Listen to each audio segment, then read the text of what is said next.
12살의 구두닦이 소년이 유력한 경영진들 앞에 섰다.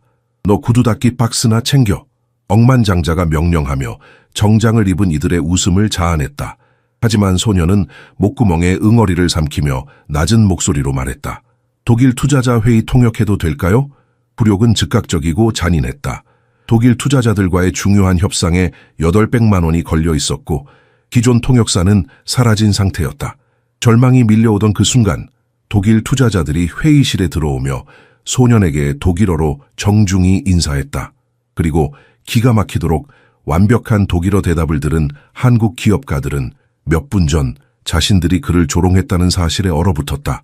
그 순간은 단순히 가난한 가족의 운명을 바꾼 것이 아니라 회사 내부를 위협하던 음모를 폭로하는 계기가 되었다.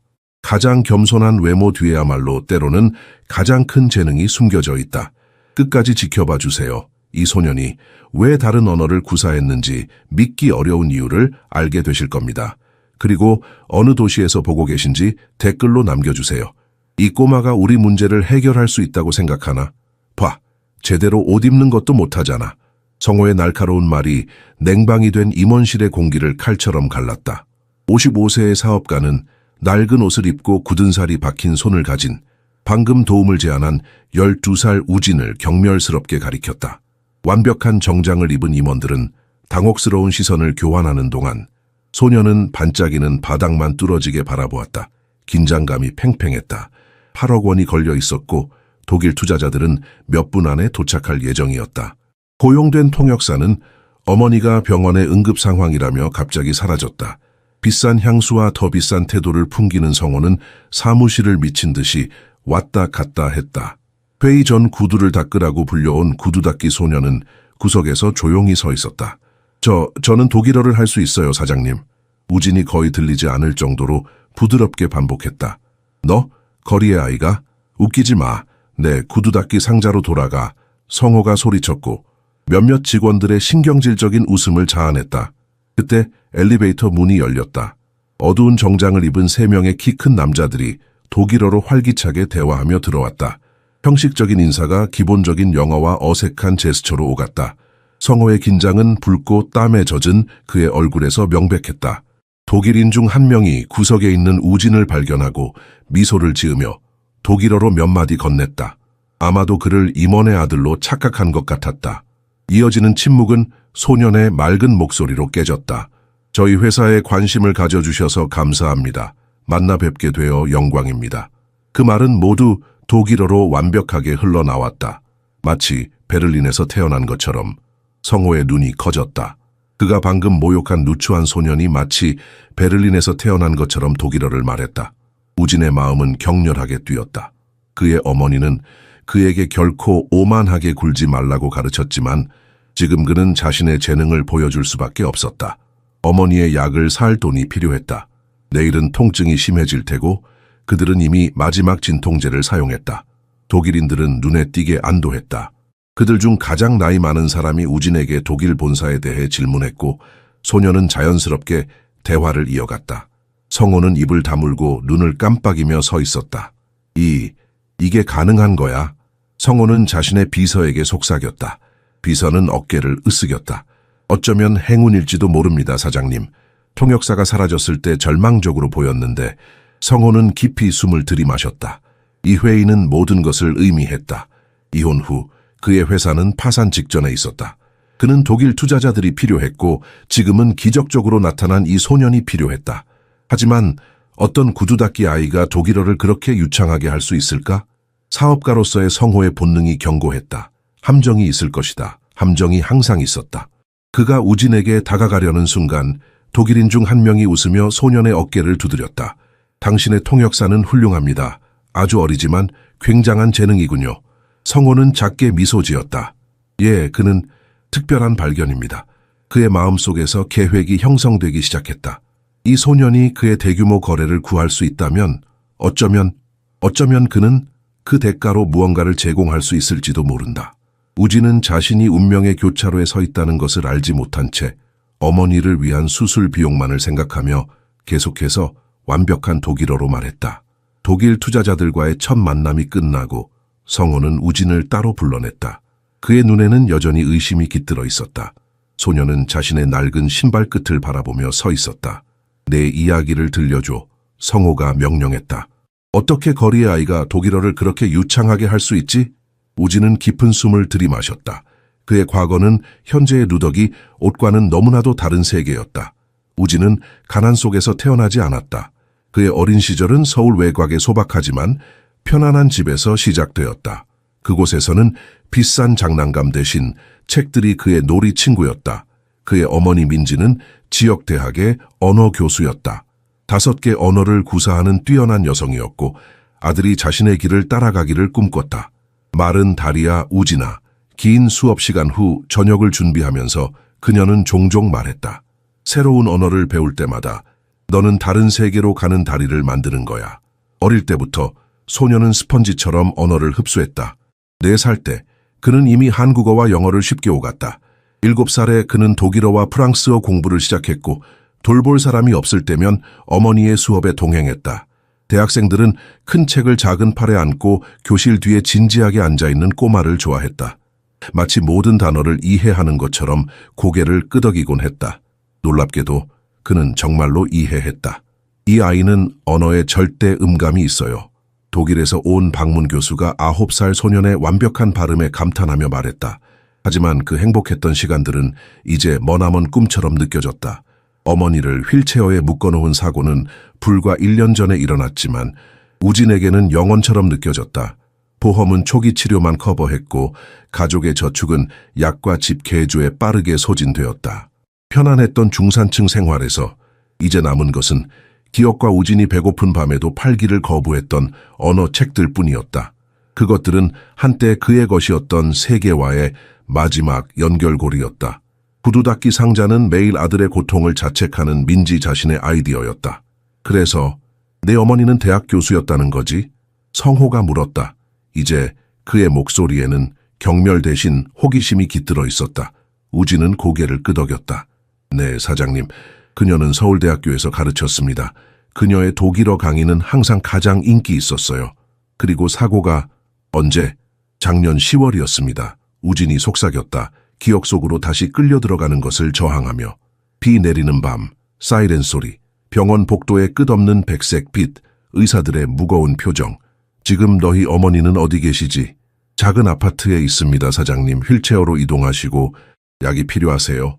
우진의 목소리가 흔들렸다. 그는 약병이 거의 비었다는 것을 상기했다.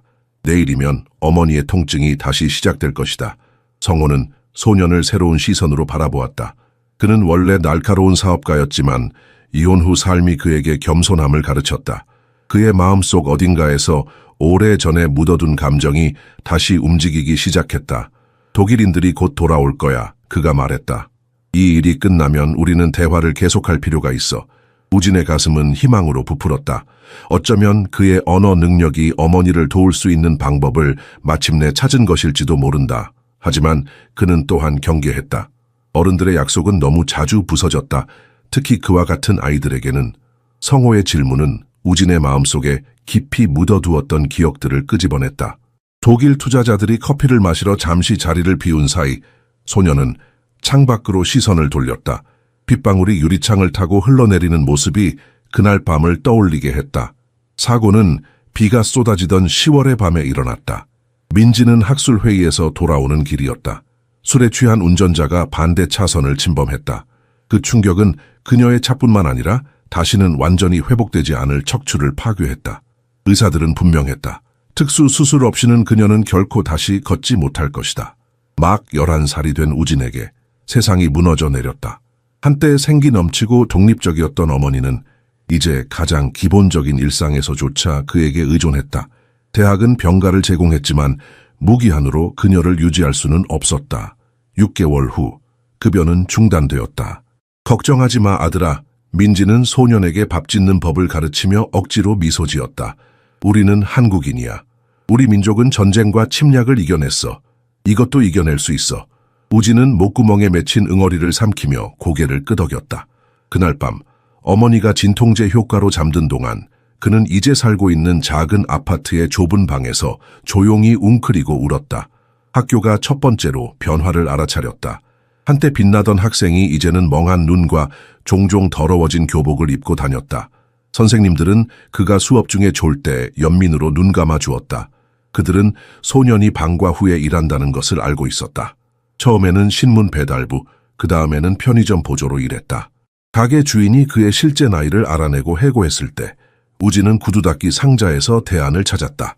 비싼 구두를 가진 임원들이 빠른 서비스에 몇 번 더 지불하는 것을 개의치 않는 기업 건물 근처에 전략적으로 자리를 잡았다. 매일 밤 그는 학교 숙제와 가정관리, 어머니 돌보기 사이에서 균형을 맞추려 노력했다. 12살 어깨에 너무 무거운 짐이었다. 그러나 선택지는 없었다. 그들에겐 아무도 없었다. 나는 더 잘할 수 있어.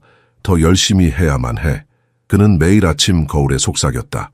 눈 밑에 다크서클이 점점 더 깊어지는 것을 무시하며 민지는 아들의 고통을 보면서 무력감에 시달렸다. 그녀의 몸은 그녀를 배신했고 이제 그녀의 유일한 아들이 그 대가를 치르고 있었다. 그녀가 할 수 있는 유일한 것은 계속해서 그를 가르치는 것이었다. 언어, 수학, 그리고 무엇보다도 존엄성. 사람들이 너를 어떻게 대하든 네 마음속 깊은 곳에 있는 것은 아무도 빼앗을 수 없어. 그녀는 자주 말했다. 특히 우진이 구두 닦기로서 겪은 모욕적인 경험에 대해 이야기할 때 그들의 작은 아파트 벽에 걸린 손때 묻은 달력에는 빨간색으로 동그라미 쳐진 날짜가 있었다. 12월 17일. 민지의 수술비 납부 기한까지 단 3개월밖에 남지 않았다. 그 날짜 이후 그 수술을 수행하기로 동의한 유명한 신경외과 의사는 미국으로 영구 발령을 받고 떠날 예정이었다. 우진은 벌어들인 모든 원을 강박적으로 계산했다. 그는 낡은 노트에 모든 수입과 지출을 기록하고 필요한 금액을 모으는데 얼마나 더 시간이 걸릴지 계산하기 위해 여백의 계산을 끄적였다. 숫자는 결코 맞아떨어지지 않았다. 성호의 목소리가 그의 생각을 끊었다. 소년 독일인들이 돌아왔어. 준비됐나? 우진은 어깨를 펴고 일어섰다. 그의 눈에는 결의가 빛났다. 이것은 기회였다. 어쩌면 마지막 기회일지도 모른다. 독일 투자자들이 돌아오자 회의실은 다시 한번 긴장감으로 가득 찼다. 우진은 깊게 숨을 들이마시고 모든 주의력을 집중했다. 그의 몸은 피곤했지만 정신은 날카로웠다. 독일인들이 복잡한 금융 용어로 이야기하기 시작하자 그는 완벽하게 통역했다. 성호의 놀란 표정이 점점 존경으로 바뀌어가는 것이 느껴졌다. 회의가 잠시 휴식에 들어갔을 때 우진은 창밖으로 시선을 돌렸다. 고층 빌딩 너머로 해가 지고 있었다. 그는 민지가 걱정하고 있을 것이라는 것을 알았다. 그녀에게 전화할 수 있는 휴대폰도 없었고 어떻게 설명해야 할지도 확실하지 않았다. 엄마, 오늘 대기업 회장님을 위해 독일어 통역을 했어요 라고 말한다면 그녀는 그가 농담한다고 생각할 것이다. 그의 생각은 작은 아파트 벽에 걸린 달력으로 다시 돌아갔다. 빨간색으로 동그라미 쳐진 그 날짜가 그의 꿈과 희망의 경계선을 그었다. 민지의 수술비 납부 기한까지 단 3개월. 그 이후엔 모든 것이 불확실했다. 그 날짜를 넘어서는 미래를 상상하는 것은 고통스러웠다. 우진의 원래 계획은 유명한 과학고등학교에 입학하는 것이었다. 그의 성적은 항상 최상위권이었고 선생님들은 그에게 밝은 미래를 예견했다. 하지만 이제 그의 꿈은 먼지처럼 흩어졌다. 입학 시험 공부를 해야지. 돈 걱정 말고. 민지가 어느 날 밤 부엌 테이블에서 동전을 세고 있는 아들을 바라보며 한탄했다. 내년에 시험 볼 거예요. 그는 눈을 들지 않고 자동적으로 대답했다. 그들 둘 다 그것이 자비로운 거짓말이라는 것을 알고 있었다. 수술 없이는 민지는 계속해서 돌봄이 필요할 것이고 소년의 학업적 꿈은 무기한 연기될 것이다. 언어 수업만이 그들이 허용하는 유일한 사치였다. 시간 외에는 아무것도 들지 않았고 어머니와 아들 사이의 연결을 살아있게 유지했다. 하루 종일 고통에 시달린 후에도 민지는 결코 다른 언어로 대화 연습을 하는 저녁 세션을 취소하지 않았다. 교육은 누구도 빼앗을 수 없는 유일한 재산이다. 그녀는 종종 프랑스어로 반복했다. 그 말은 우진의 가슴에 깊이 새겨졌다. 그는 책을 읽을 시간이 거의 없었지만 버스에서 고객의 구두를 닦는 동안 잠들기 전 잠깐의 순간에 그는 단어와 문법을 머릿속에서 연습했다. 그것은 그가 아직 통제할 수 있는 유일한 것이었다. 독일 투자자 중 한 명이 그에게 다가와 물었다.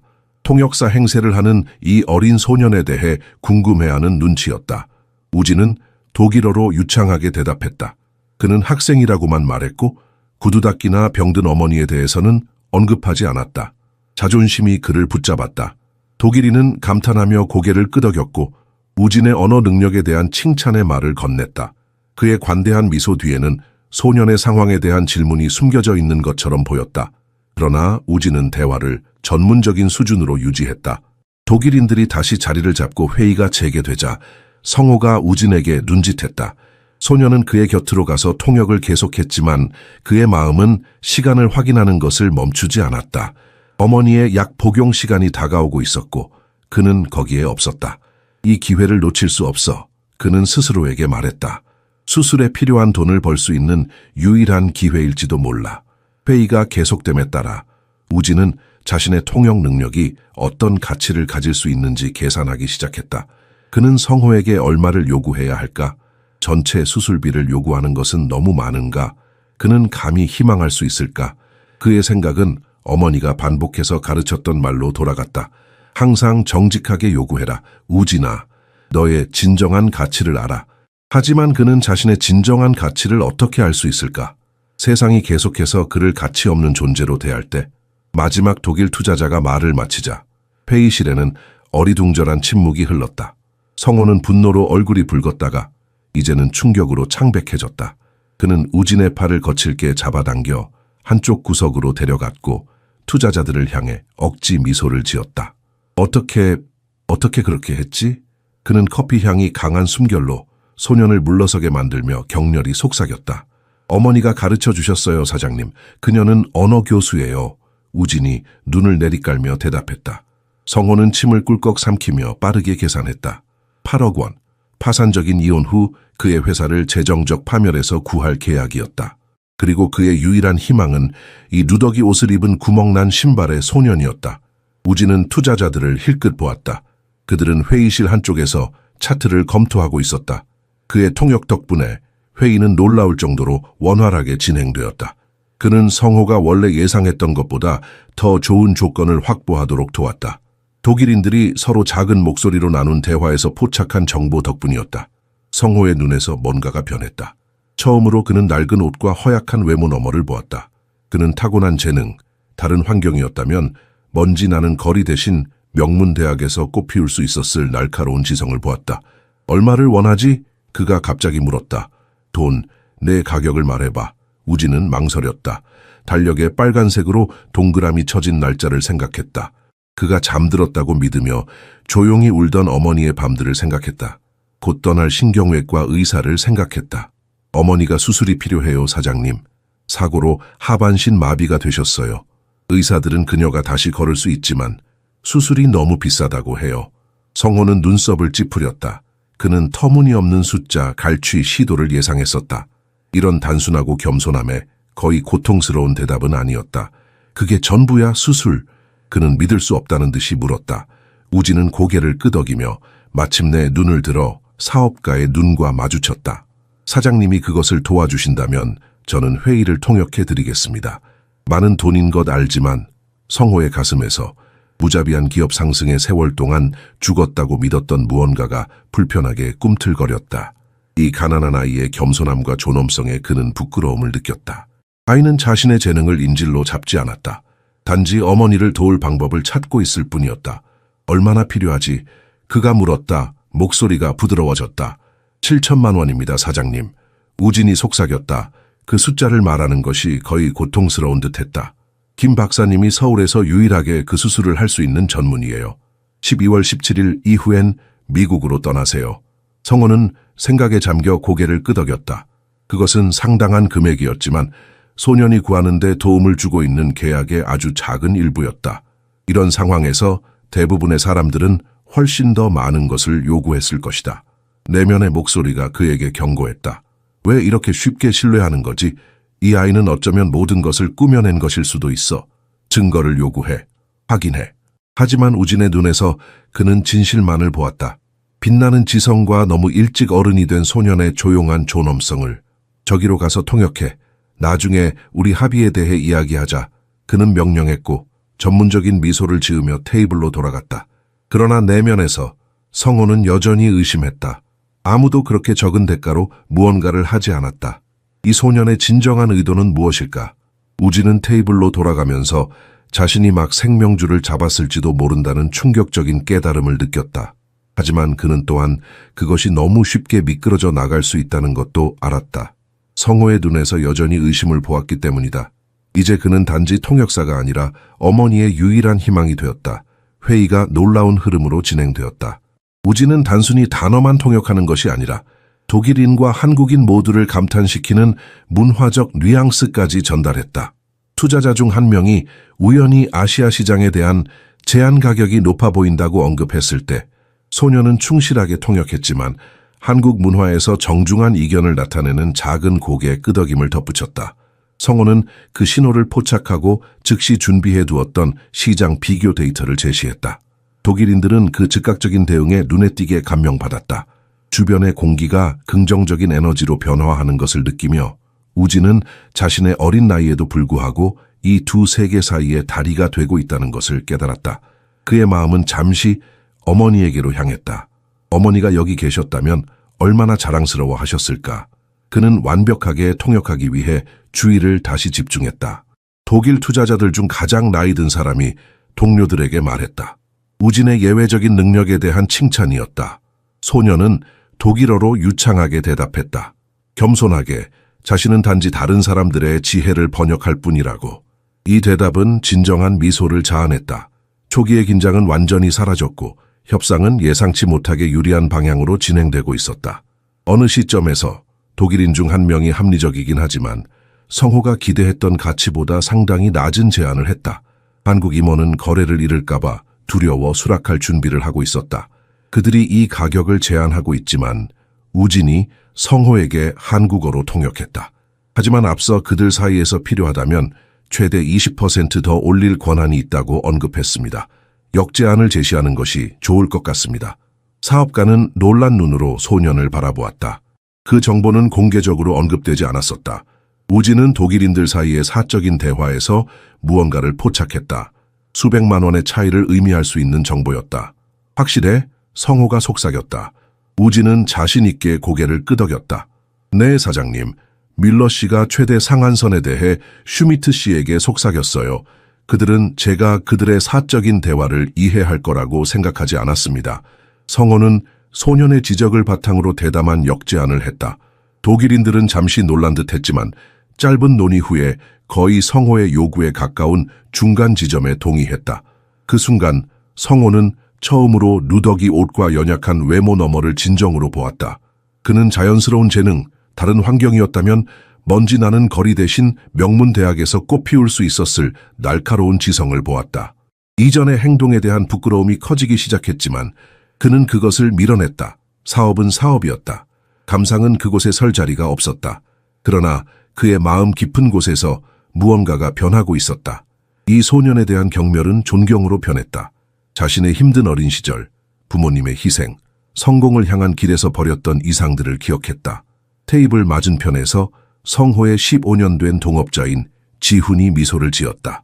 그러나 그것은 그의 눈까지 도달하지 않는 미소였다. 그는 소년 통역사와 투자자들 사이의 상호작용을 거의 감추지 못한 불안감으로 관찰하고 있었다. 우진은 지훈이 때때로 자신을 향해 보내는 날카로운 시선을 놓치지 않았다. 그는 이 남자가 자신의 갑작스러운 등장을 탐탁지 않게 여긴다는 것을 느낄 수 있었다. 하지만 왜일까? 회의가 끝나갈 무렵 독일인들은 분명히 만족해 보였다. 그들은 곧 서명할 예비 합의에 도달했다. 성호의 얼굴에는 희망과 안도감이 비쳤다. 모든 것이 완벽해 보였다. 하지만 우진은 지훈이 휴대폰으로 짧은 문자를 보내는 것을 보았다. 그의 얼굴에 스쳐 지나간 음험한 미소가 소년의 마음에 의문을 심었다. 무언가가 잘못되고 있었다. 하지만 정확히 무엇일까? 우진이 계속해서 인상적인 정확성으로 통역하는 동안 성호는 몇 시간 전에 그토록 잔인하게 무시했던 소년을 점점 더 감탄하며 바라보았다. 회의는 이제 예정된 휴식 시간을 향해 진행되고 있었고 독일 대표단은 명백히 협상 진행 상황에 만족해 보였다. 테이블 맞은편에서 15년간 성호의 소수 주주였던 지훈은 그의 눈에 닿지 않는 친절한 미소를 유지했다. 그는 소년 통역사와 투자자들 사이의 상호작용을 거의 감추지 못한 불안감으로 지켜보고 있었다. 30분간 휴식을 취하겠습니다. 기술적 사양에 관한 논의가 마무리되자 성호가 발표했다. 준비한 뷔페를 자유롭게 즐기시기 바랍니다. 독일인들이 자리를 떠나자 지훈은 가짜 우연을 가장하며 성회에게 다가왔다. 이 소년을 발견한 것은 정말 믿을 수 없는 행운이군. 그는 실크 넥타이를 조정하며 말했다. 거의 신의 섭리처럼 보이네. 성호는 산만하게 고개를 끄덕이며 방의 구석으로 조용히 물러난 우진을 계속 지켜보았다. 소년은 지쳐 보였고 사무실의 밝은 조명 아래에서 그의 다크서클이 더욱 두드러져 보였다. 손님들을 확인해 보겠습니다. 지훈이 중얼거리며 복도 쪽으로 물러났다. 성호는 우진에게 다가가 물 한 잔과 뷔페에서 가져온 카나페 접시를 건넸다. 소년은 조용한 감사의 뜻을 표하며 음식을 받아들었고 오랜 굶주림을 드러내는 속도로 먹기 시작했다. 너는 놀랍도록 잘하고 있어. 성호가 칭찬했다. 자신도 놀라는 친절함으로. 어떻게 그렇게 협상하는 법을 배웠지? 우진은 대답하기 전에 음식을 삼켰다. 어머니가 사고 전에 사업가들을 위해 통역했어요. 가끔 그녀를 따라갔죠. 그녀는 좋은 통역사는 단어만이 아니라 의도까지 전달한다고 말했어요. 소년의 솔직함에 성호는 깊은 감동을 받았다. 그는 자신의 힘든 어린 시절, 그를 교육시키기 위한 부모님의 희생, 성공을 향한 길에서 버렸던 이상들을 떠올렸다. 성호는 회의실을 둘러보았다. 15년 전 그는 거의 아무것도 없이 시작했다. 그리고 이제 그는 수백 명의 직원을 고용하는 회사를 운영하고 있었다. 하지만 최근의 이혼은 그를 금전적, 정서적으로 황폐화시켰다. 이 독일 계약은 그의 마지막 희망이었다. 그리고 이 작은 구두 닦기 소년이 그것을 구하고 있었다. 네 어머니의 수술, 그가 망설이며 시작했다. 정확히 얼마나 드는 거지? 우진의 눈은 억제된 희망으로 빛났다. 7천만 원이에요, 사장님. 김 박사님은 서울에서 그 수술을 할 수 있는 유일한 전문의예요. 성호는 생각에 잠겨 고개를 끄덕였다. 그것은 상당한 금액이었지만 소년이 구하는 데 도움을 주고 있는 계약의 작은 부분이었다. 의료 기록이 있나? 진단서? 성호가 물었다. 그의 사업가적 본능이 확인을 요구했다. 우진은 주저하지 않고 낡은 배낭에서 접힌 서류 뭉치를 꺼냈다. 이것이 어머니의 의료 기록이에요. 항상 갖고 다녀요. 혹시 기회가 생길까 해서요. 성호는 서류를 펼쳐 MRI 스캔, 의사의 진단, 그리고 치료 계획을 살펴보았다. 모든 것이 정확했다. 전문 용어와 가격까지. 그는 감정의 혼란을 느꼈다. 한편으로는 이 거래를 성사시키기 위해 이 아이의 재능이 필요했다. 다른 한편으로는 소년의 진정성과 필사적인 상황에 진정으로 감동했다. 복도에서 지훈은 휴대폰으로 격렬하게 대화하고 있었다. 그의 표정은 어두웠고 몸짓은 분노로 가득 차 있었다. 가끔씩 회의실을 힐끗 보며 특히 성호와 우진이 대화하는 모습에 초점을 맞추었다. 계획대로 진행해 그가 전화 너머에 누군가에게 으르렁거렸다. 단지 약간의 차질이 생겼을 뿐이야. 내가 해결할게. 그는 통화를 끊고 완벽한 사업적 미소를 되찾았다. 그의 눈에는 냉정한 결의가 깃들어 있었다. 독일인들이 돌아오기 시작하자 성호는 우진의 어깨를 부드럽게 두드렸다. 잘 해보자. 이 일이 끝나면 내 어머니에 대해 더 이야기하자. 우진은 희망을 품고 고개를 끄덕였지만 지훈이 그들을 향해 보내는 차가운 시선을 놓치지 않았다. 그 순간 소녀는 이 상황이 단순한 비즈니스 거래 이상의 무언가가 된 것을 느꼈다. 그리고 그는 막 더 큰 게임의 일부가 되었다. 우진은 화장실을 사용해야 했다. 회의의 긴장감과 평소보다 많이 마신 물과 먹은 음식이 급한 필요를 만들어냈다. 그는 성호에게 정중하게 양해를 구하고 화장실 표지판을 발견했던 호화로운 복도로 향했다. 임원용 화장실은 허름한 공공시설에 익숙한 소년에게 비현실적인 환경이었다. 광택나는 대리석, 금빛 수도꼭지, 이집트산 면으로 만든 개인 수건이 그를 일시적으로 위축시키는 호화로움의 분위기를 만들어냈다. 손을 씻으면서 그는 이런 세상에 대해 생각했다. 그의 어머니가 한때 접근할 수 있었던 세상, 그녀의 재능과 교육이 인정받던 세상, 사고 전의 세상. 우진은 깊은 한숨을 내쉬며 물방울을 털어냈다. 필요를 마치고 나가려던 찰나 인접한 공간, 작은 소파가 있는 휴게실에서 들려오는 격앙된 목소리가 그의 주의를 끌었다. 첫 번째 목소리는 프랑스어로 빠르고 짜증스럽게 말했다. 계획이 완전히 실패했다는 내용이었다. 어떻게 거리의 아이가 독일어를 할 줄 알았겠냐며 화를 내고 있었다. 우진은 즉시 지훈의 목소리임을 알아차리고 얼어붙었다. 성호의 동업자였다. 두 번째 목소리가 응답했다. 역시 프랑스어였다. 병원에 어머니와 함께 있어야 한다고 거짓말한 통역사였다.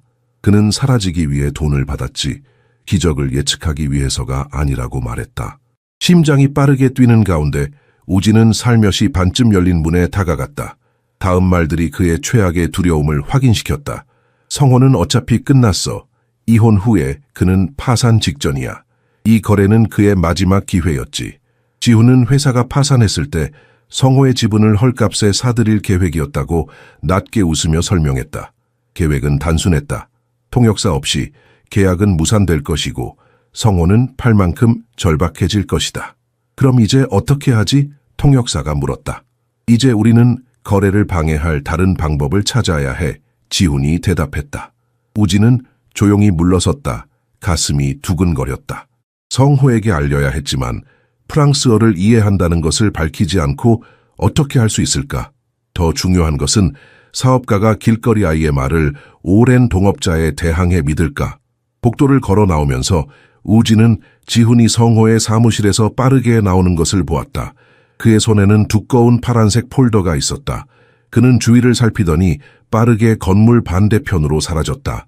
본능적으로 우진은 조용히 그를 따라갔다. 구두 닦기로서의 경험이 그에게 눈에 띄지 않게 움직이는 법을 가르쳐 주었다.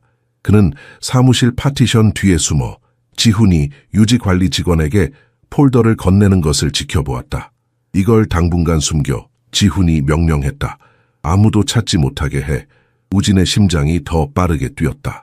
그는 독일인들이 이전 프로젝트의 증거를 요청할 것이라는 성호가 그 파란색 폴더에 그 모든 증거를 가지고 있다는 것을 들었다. 소녀는 재빨리 회의실로 돌아왔다.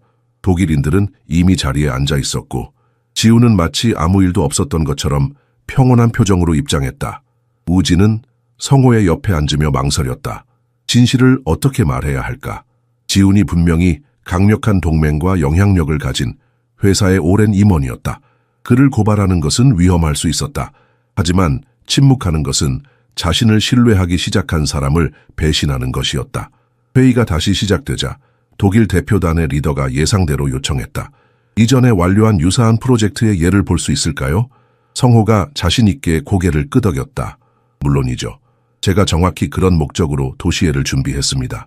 그는 비서에게 부탁했다. 내 사무실에서 파란색 폴더를 가져와 주세요. 우진은 지훈의 얼굴에 스치는 만족스러운 미소를 놓치지 않았다. 그의 배신이 현실화되고 있었다. 비서가 걱정스러운 표정으로 몇 분 후에 돌아왔다. 사장님 찾을 수 없습니다. 사무실 전체를 확인했습니다. 성호의 얼굴이 창백해졌다. 우진은 결단을 내려야 했다. 지금 말하거나 아니면 영원히 침묵할 것인가. 회의의 두 번째 부분이 시작되었고 우진은 기계적으로 통역했다. 그의 마음은 협상과 그가 발견한 음모 사이에서 나뉘어 있었다. 그는 눈꼬리로 지훈을 관찰했고 그가 가끔 조수 중 한 명에게 뭔가를 속삭이는 것을 발견했다. 조수는 그때마다 서둘러 방을 나갔다. 죄송합니다만 불편을 드려 죄송합니다. 성호가 독일인들에게 말했다. 우진이 그의 말을 완벽하게 통역했다. 문서화에 문제가 있는 것 같습니다. 독일 대표단의 리더인 밀러 씨가 우려스러운 표정으로 눈썹을 치켜 올렸다. 그 서류는 매우 중요합니다. 우리는 투자 전에 귀사의 능력을 확인해야 합니다. 우진은 그 말을 통역한 후 독일어로 덧붙였다. 문서를 디지털로 보여줄 수 있으니 잠시만 기다려달라고 말했다. 독일인은 고개를 끄덕이며 안도했다. 우진은 성호에게 돌아섰다. 사장님, 프로젝트를 디지털로 보여드리는 것을 제안합니다. 컴퓨터에 복사본이 있으신가요? 성호는 망설였다. 있지만 폴더처럼 정리되어 있지 않아. 시간이 걸릴 거야. 제가 도울 수 있어요. 우진이 제안했다. 컴퓨터에 접근하게 해주시면 사장님이 재정 조건에 대한 논의를 계속하는 동안 파일을 찾을 수 있습니다. 사업가는 잠시 소년을 연구하더니 천천히 고개를 끄덕였다. 내 비밀번호는 딸의 생일이야. 김영미가 보여줄 거야. 우진이 성호의 컴퓨터에서 빠르게 작업하는 동안 그는 지훈이 눈에 띄게 불안해하는 것을 발견했다. 방해 계획이 무산되고 있었고 배신자 동업자는 계획 B가 없는 것처럼 보였다. 우진은 컴퓨터 화면을 응시하며 파일을 분류했다. 그는 시간이 다급함을 느꼈다. 독일인들은 참을성이 있어 보였지만 그들의 신뢰는 약해지고 있었다. 그는 성호의 좌절감을 느낄 수 있었다. 파란색 폴더의 실종은 단순한 불편함이 아니었다. 그것은 계약, 그리고 아마도 그의 전체 회사의 생사가 걸린 문제였다. 오늘 여기 오지 않았다면 어땠을까? 우진은 생각했다. 지훈의 계획은 완벽하게 진행되었을 것이다.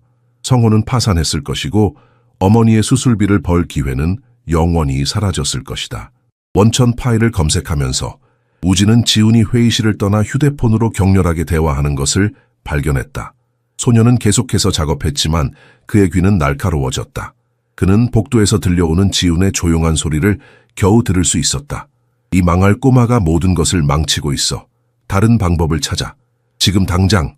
우진은 빠르게 파일을 찾아 정리했다. 20분 만에 그는 필요한 파일을 찾았을 뿐만 아니라 사라진 물리적 버전보다 더 인상적인 디지털 프레젠테이션을 구성했다. 그는 이전 프로젝트의 성공 지표를 강조하는 간단한 차트를 만들었다. 그런 다음 디지털 카탈로그를 추가하여 완료된 작업의 시각적 증거를 제공했다. 마지막으로 그는 최근 재무 데이터를 포함하여 회사의 성장 잠재력을 보여주었다. 우진이 회의실로 돌아왔을 때 그는 성호의 눈에서 불안감을 보았다. 그 불안감은 소년이 프로젝터를 설정하고 첫 번째 슬라이드를 표시하자 즉시 희망으로 바뀌었다. 이것이 우리가 지난 3년 동안 완료한 프로젝트 목록입니다. 우진이 자신감 있게 독일어로 발표했다. 각 프로젝트에는 상세 분석과 결과가 포함되어 있습니다. 독일인들은 인상 깊어 보였다. 심지어 지훈조차 놀란 것 같았다. 그는 성호에게 속삭였다. 이 자료들을 어디서 찾았지? 우진이 찾았어. 성호가 명백한 자부심으로 대답했다. 그 아이는 정말 놀라워. 지훈의 얼굴이 어두워졌다. 그의 계획은 무너지고 있었다. 그는 핸드폰을 보며 분노에 찬 메시지를 빠르게 입력했다. 독일인들은 프레젠테이션에 몰두했고 그들의 질문은 점점 더 구체적이고 세부적인 것이 되었다. 우진은 각각을 완벽하게 통역했고 때로는 성호가 답변을 찾는 동안 추가 설명으로 보충했다.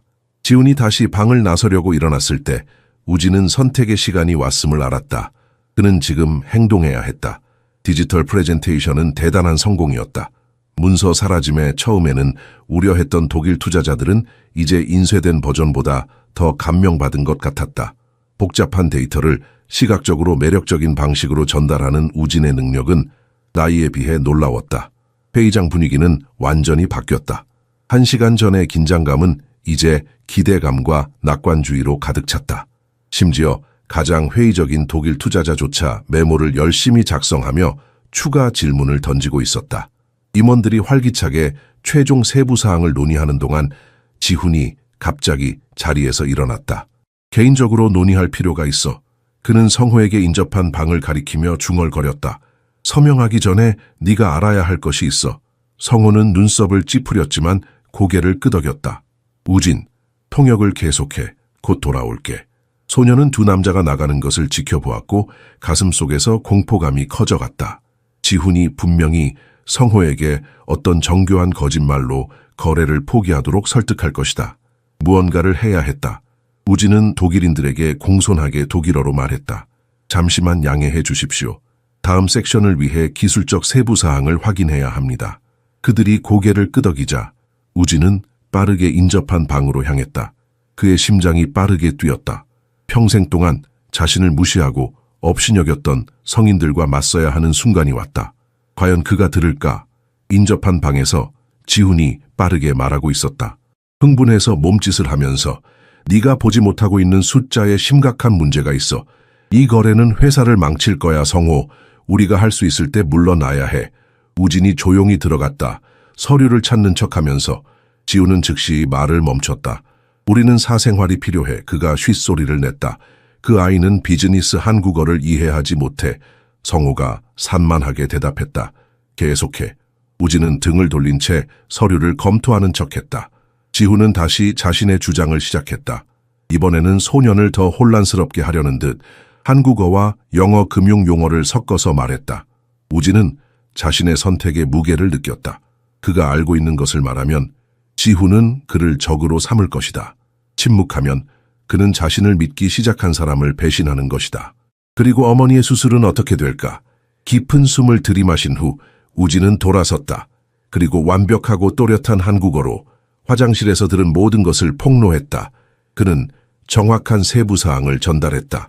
프랑스어로 들은 정확한 문구까지 포함해서 오직 관련자들만 알 수 있는 정보였다. 지훈의 얼굴이 분노와 불신의 가면으로 변했다. 너 프랑스어도 알아? 우진은 고개를 끄덕였다. 네, 사장님. 그리고 독일어, 영어, 물론 한국어도요. 성호는 한 사람에서 다른 사람으로 시선을 옮기며 그의 얼굴이 혼란에서 이해로, 그리고 마침내 배신자 동업자를 향한 차가운 분노로 변했다. 15년 성호가 말했다. 그의 목소리는 위험할 정도로 낮았다. 15년 동안 함께 무언가를 구축했는데 너는 기꺼이 모든 것을 파괴하려 했어. 지훈은 창백해졌다. 그의 시선은 성호와 우진 사이를 갇힌 동물처럼 오갔다. 네가 이해하지 못해. 네 이혼 후에 너는 비이성적이 되었어. 경솔한 결정을 내리고 나는 회사를 보호하고 있었어. 네 야망을 보호하고 있었다는 말이겠지. 성호가 반박했다. 우진에게 돌아섰다. 들은 것이 절대적으로 확실해? 소년이 엄숙하게 고개를 끄덕였다. 단어 하나하나 사장님, 그들은 누군가가 프랑스어를 이해할 수 있다고 상상하지 못했어요. 지훈은 마지막 카드를 시도했다. 사업 파트너보다 거리의 아이를 믿을 거야? 잘 생각해, 성호. 이 꼬마는 아마도 더 많은 돈을 얻기 위해 이야기를 지어내고 있을 거야. 그 비난이 한순간 긴장감 있게 공중에 떠돌았다. 우진은 똑바로 서서 그의 눈은 성호의 눈에 고정되어 있었다. 그 시선에는 애원이 없었다. 단지 진실을 말하고 있다는 것을 아는 사람의 고요한 위험만이 있었다. 성호는 긴 시간 동안 소년을 연구했다. 그리고 미소 지었다. 지친 하지만 진정한 미소. 그의 눈에는 결정이 내려져 있었다. 15년, 성호가 말했다. 그의 목소리는 위험할 정도로 낮았다. 15년 동안 함께 무언가를 구축했는데 너는 기꺼이 모든 것을 파괴하려 했어? 지훈의 얼굴에서 마지막 혈색이 빠져나갔다. 그의 시선은 성호와 우진 사이를 갇힌 동물처럼 오갔다. 그는 더 이상 우아한 사업가가 아니었다. 단지 절망적인 계획이 폭로된 불안한 사람이었다. 네가 이해하지 못해. 그가 항변했다. 목소리가 평소의 부드러운 톤에서 갈라지는 소리로 변했다. 내 이혼 후에 너는 비이성적이 되었어. 경솔한 결정을 내리고 나는 회사를 보호하고 있었어. 내 야망을 보호하고 있었다는 말이겠지. 성호가 차갑게 반박했다. 그는 우진에게 돌아섰다. 들은 것이 절대적으로 확실해? 소년이 엄숙하게 고개를 끄덕였다. 단어 하나하나 사장님. 그들은 누군가가 프랑스어를 이해할 수 있다고 상상하지 못했어요. 지훈은 이제 모든 것을 잃을 위기에 처해 있음을 느꼈다. 그의 얼굴에는 자신의 실수에 대한 충격과 불신이 역력했다. 그가 어떻게 이 작은 구두닦이 소년이 그토록 많은 언어를 구사한다는 것을 예상할 수 있었겠는가? 사업 파트너보다 거리의 아이를 믿을 거야? 그가 마지막 시도를 했다. 잘 생각해, 성호. 이 꼬마는 아마도 더 많은 돈을 얻기 위해 이야기를 지어내고 있을 거야. 우진은 그 비난에 움츠러들지 않았다. 그는 똑바로 서서 그의 눈은 성호의 눈에 고정되어 있었다. 그 시선에는 애원이 없었다. 단지 진실을 말하고 있다는 것을 아는 사람의 고요한 위험만이 있었다. 성호는 긴 시간 동안 소년을 연구했다. 그의 판단력은 이 순간을 위해 준비된 것처럼 느껴졌다. 그는 자신의 성공이 사람들을 평가하는 능력에 달려 있었음을 알았다. 지금 그의 앞에는 두 개의 진실이 있었다. 그의 오랜 비즈니스 파트너와 그가 몇 시간 전에 만난 아이의 진실. 마침내 그는 미소 지었다. 지친 하지만 진정한 미소. 알겠어, 지훈. 그럼 왜 내 사무실에서 파란색 폴더가 사라졌는지 설명해봐. 지훈은 더듬거렸다. 그건 아마 비서가. 충분해. 성호가 조용히 말을 끊었다. 그의 평온함이 더 무서웠다. 그는 문을 향해 걸어가 그의 비서를 불렀다. 영미 박 사장님을 출구까지 안내해 주세요. 그리고 경비를 불러 그가 즉시 건물을 떠나는지 확인해 주세요. 너는 이것을 후회하게 될 거야. 지훈이 호위받으며 나가면서 씹어서 말했다. 나 없이 너는 국제적으로 확장하는 데 필요한 연락처가 없어. 성호는 단지 미소 지었다. 내가 방금 당신보다 국제 연결에 대해 훨씬 더 많이 이해하는 사람을 찾은 것 같군요. 지훈이 마지막으로 분노에 찬 시선을 우진에게 던졌다. 그 눈에는 앞으로 다가올 모든 어려움에 대한 약속이 담겨 있었다. 소녀는 그 시선을 마주했고 모든 용기를 모아 똑바로 서 있었다. 문이 지훈 뒤에서 닫히자 성호는 깊은 한숨을 내쉬었다. 15년간의 동반자 관계가 방금 끝났다. 그러나 그보다 더 중요한 것은 그의 회사가 구해졌다는 것이다. 어떻게 알았지? 그가 우진에게 물었다. 왜 화장실에 갔었어? 소녀는 약간 얼굴을 붉혔다. 정말 가야 했어요, 사장님. 생리적인 이유로요. 성호는 순간 웃음을 터뜨렸다. 이 모든 긴장 속에서 그것은 완벽한 해소였다. 소년도 미소를 지었다. 처음으로 진정한 미소를. 가자, 성호가 말했다. 우진의 어깨에 가볍게 손을 얹으며. 우리에게는 마무리할 거래가 있어. 그들이 회의실로 돌아왔을 때 독일인들은 즉시 지훈의 부재를 알아챘다. 하지만 성호는 그의 파트너가 가족 비상사태로 호출되었다고 부드럽게 설명했다. 우진의 도움으로 회의는 아무런 문제 없이 계속되었고 성호가 원래 기대했던 것보다 훨씬 더 유리한 합의로 끝났다. 계약서의 마지막 서명이 이루어지고 악수가 교환되는 동안 우진은 어머니를 생각했다. 오늘 일어난 모든 일을 그녀에게 어떻게 설명할 수 있을까? 그녀는 믿을까? 그리고 더 중요한 것은 성호가 약속을 지킬까? 아니면 계약이 확보되자마자 그를 잊어버릴까? 계약 서명 일주일 후 민지는 그녀의 작은 거실에 앉아있는 우아한 남자를 믿을 수 없다는 듯이 바라보았다. 성호는 어떻게 그녀의 아들이 단순한 거래뿐만 아니라 전체 회사를 구했는지 직접 설명하기 위해 방문하겠다고 고집했다. 우진이 모든 세부사항을 말해주지 않았어요. 민지가 말했다. 단순하지만 깨끗하게 닦인 찻잔에 차를 따르며 그저 통역을 도왔고 당신이 관대하게 제 수술비를 지불하겠다고 제안했다고만 말했어요. 성호는 미소를 지었다. 책으로 가득 찬 벽을 관찰하며 이 소박한 아파트에서 볼 수 있는 유일한 부였다. 그 책들 중 많은 것이 그가 평생 보지 못한 언어로 쓰여져 있었다. 이 작은 공간에 얼마나 많은 세계가 담겨 있는지. 당신의 아들은 비범합니다. 박 여사님. 성호가 말했다. 그는 단순히 내부 방해 공작자로부터 내 회사를 구한 것이 아니라 기업 세계에서 거의 보지 못하는 진정성을 보여주었습니다. 성호가 그날의 사건들을 이야기하는 동안 소년을 모욕했던 순간을 외교적으로 생략하며 민지는 놀라움과 모성애적 자부심을 오갔다. 그녀의 눈에는 눈물이 고였지만 그녀는 이를 용감하게 참았다. 그녀는 평생 동안 존엄성을 지켜왔고 지금도 그것을 포기하지 않을 것이다. 수술은 다음 주로 예정되어 있습니다. 임원은 계속했다. 봉투를 건네며.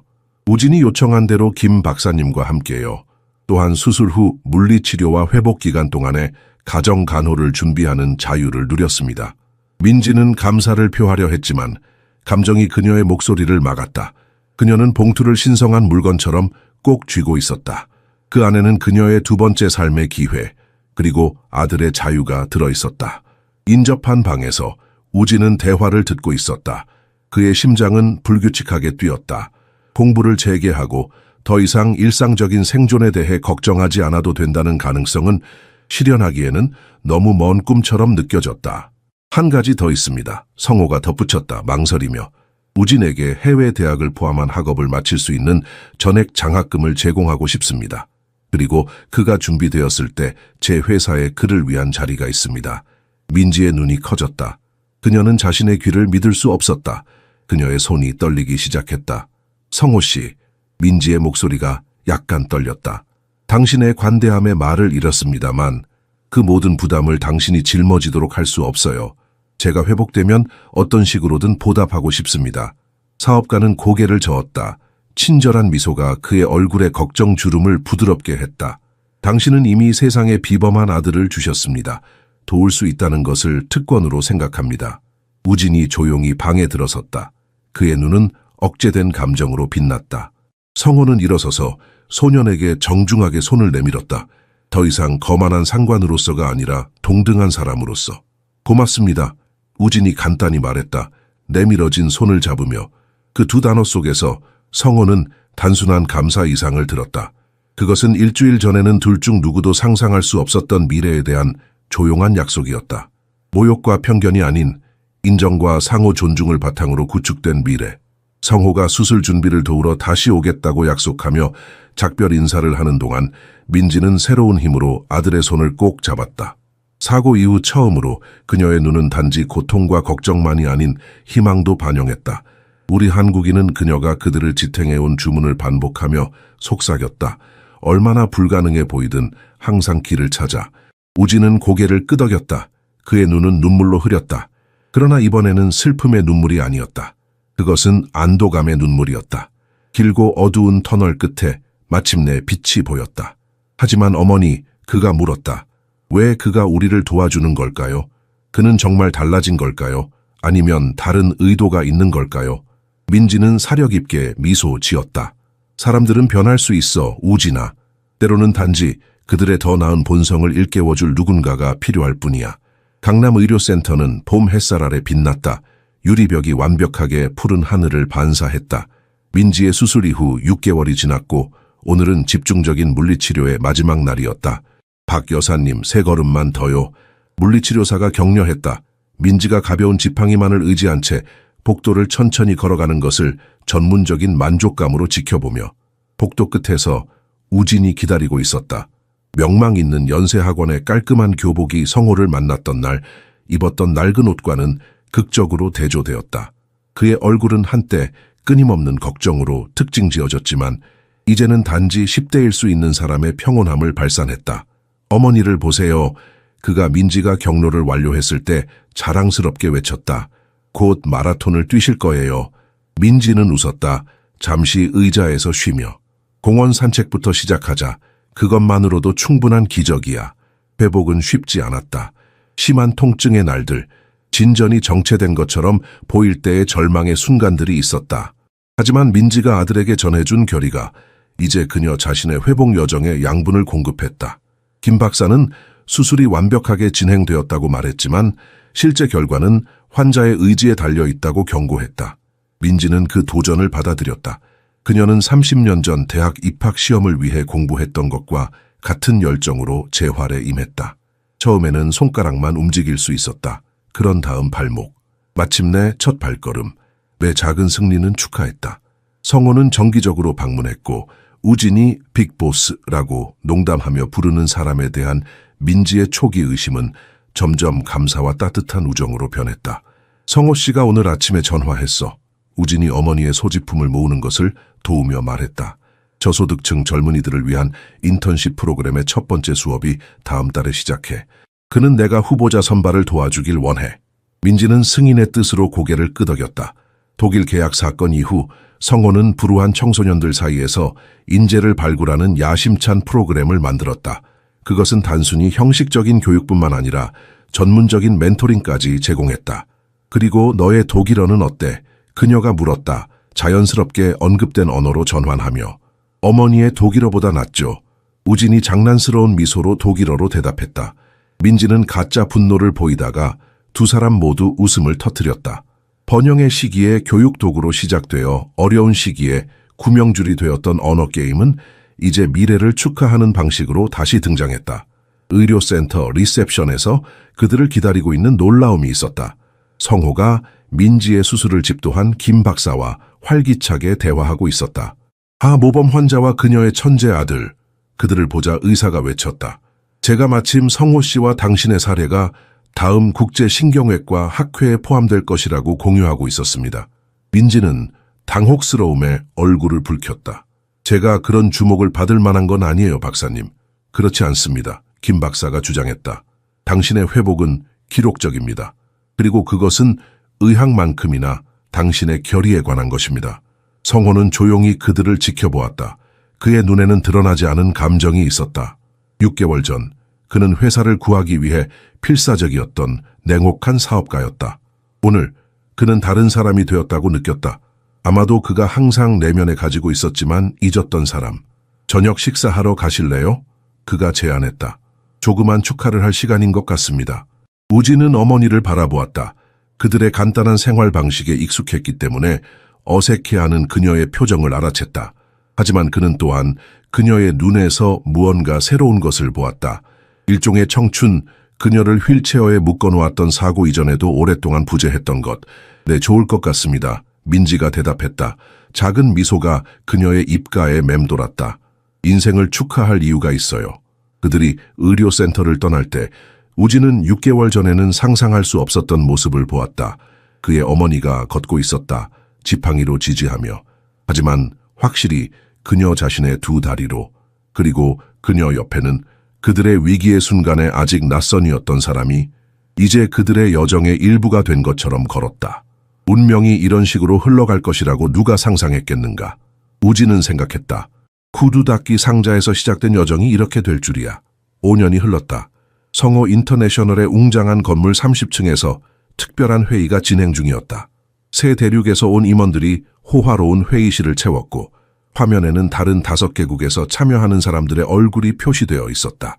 모든 것의 중심에는 더 이상 누더기 옷을 입은 소년이 아닌 우아한 정장을 입은 17세 청년이 4가지 언어로 동시에 협상을 진행하고 있었다. 우진은 성호의 확장적 비전의 화신이 되었다. 언어적, 지리적 장벽을 초월하는 문화적 대사. 도표에서 보시다시피 그는 완벽한 영어로 설명한 후 독일어, 프랑스어 그리고 다시 한국어로 전환하며 모든 참가자가 각 뉘앙스를 이해하도록 했다. 아시아 시장에 대한 우리의 접근 방식은 유럽 전략과 근본적으로 다르지만 핵심 원칙은 일관되게 유지됩니다.